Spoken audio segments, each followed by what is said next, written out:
99% of golfers get these wrist positions wrong in the golf swing. Now, I am not making that up. I have seen this in the comments on all my previous videos. Alex, I need help with the wrists at the top. Alex, I need help with the wrists at impact. And it's vital to controlling the club face. So, just want to say, warm welcome to the channel if you're a brand new viewer. I'm Alex, I'm a PJ golf professional, and this channel is powered by you, the viewers. So anything that you comment, I sort you out with. Now, because I'm not that organised, I don't know when I'm going to pick out your comment, but I will at some point. So make sure you subscribe and hit the bell because you wouldn't want to miss out on your request. No, that's not good. Okay, Mike Knox, this is one of the comments that I picked out today, said, great lesson, Alex. I'm having trouble with my wrists at the top of the golf swing and at impact. Is there any advice? Thanks, mate. Mick, we've got you sorted and we've got the rest of you sorted too. So if you came down to Mottram Hall for a lesson, we would use the big badminton racket. It's easier to see. All I want you to think about is these strings of this racket are essentially just your club face, okay? Nice and simple, just easier to see.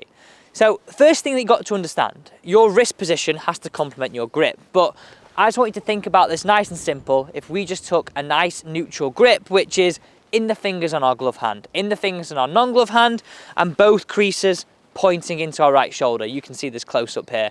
Just make sure your grip really as close as you can to what you can see on the screen. So let's talk through positions at the top. Now, anything that you do at the top has a big impact on what happens at impact. Are you going to have to save it? Are you going to have to manipulate it?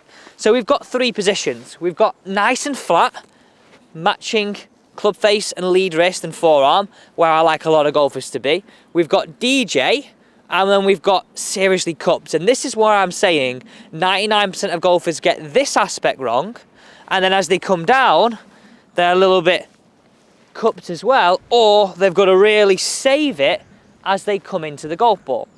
Essentially, any time that you're cupped at the top, let me show you here. So I'm really cupped. I'm not going to manipulate anything. Look how I'd be cutting across that golf ball. And the best way to describe that is if I was hitting a backhand here in badminton racket, well, this is actually a tennis shot, but we'll go with the badminton racket. This would be sort of more of a slice shot in tennis. Well, that's what it's going to do in the golf swing. So I'm going to give this advice because I think a lot of golfers get in this situation very, very weak. Then as you come into the golf ball, very, very weak here. So what I want you to feel is simply this. I want you to try and feel that your logo of your glove points to the sky. Now, in reality, a lot of us are not going to get there because we don't have the flexibility at speed. We don't have the ability to get here. What we want to see in reality is this lead wrist and the strings matching at the top. This would be nice and compact. This would be nice and consistent. This would be nice and neutral. Everything I want to see.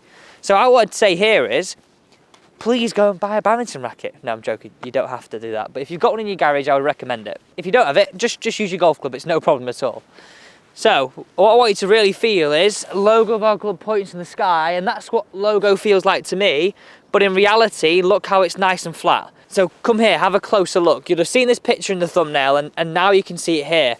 Nice and flat, glove hand matching my lead forearm, my trail wrist with a little bit of cupping, giving me good control of my club face.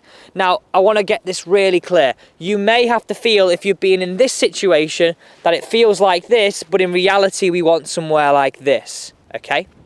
Now let's cover impact. But before that, if you're at the range, I would just hit a few away to start with, standing in there, pausing, feeling it, maybe give it a check. If there's a mirror behind you, no problem if not, and just hit one away slowly. Just get a feeling for what we're trying to do, what we're trying to get to at the top of the backswing. So now let's talk impact, because this is a big, big subject, and I want you to come round to the front point of view for this. So you know you're nice and flat at the top. All I want you to try and feel is you keep your logo working to target and your logo working over. And nice and simply, it's like you're throwing a frisbee out the back of your hand.